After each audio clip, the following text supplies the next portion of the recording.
सगळ्यात खराब लोन कोणते मला तुम्ही ते सांगा, की हे लोन घेऊच नका तुम्ही, बँक नाराज होतील बट तुम्ही सांगा. अगदी साहजिकच आहे, कारण का क्रेडिट कार्डचे लोन्स म्हणजे आता ते इतके इझिली अवेलेबल होत आहेत ना, एवढूसा पगार पण तुला क्रेडिट जी दिली जाते क्रेडिट कार्ड्समध्ये हे एवढी मोठी मिळतीये आणि ते तर आपल्याकडे नसणारे पैशांची उधळण आहे. आणि मग लोक कसं करतात माहिती, ते स्वाईप करतात दर महिन्याला.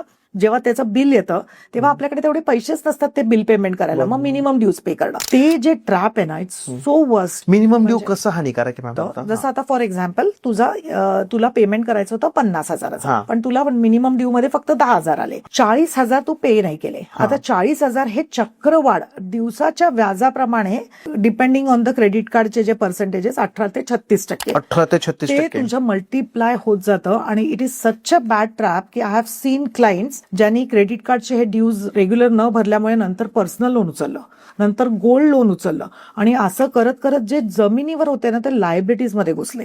म्हणजे आम्ही आधी सांगतो की बाबा तुम्ही आधी हे क्लिअर करा, त्याच्यानंतरच माझ्याकडे कन्सल्ट करू शकाल. कारण का personal loans, credit card loans हे नेहमी आधी क्लिअर करावे. Home loan is a good loan, कारण का त्यांनी ऍसेट क्रिएट होते. Car loan also is not at a very high म्हणजे interest rate, so that can be consider. Credit cards आणि तुझे पर्सनल लोन्स हे पहिले क्लिअर केलेच पाहिजे. संपूर्ण व्हिडिओ बघण्यासाठी YouTube वर जाऊन बँटर विथ चेतन सर्च करा.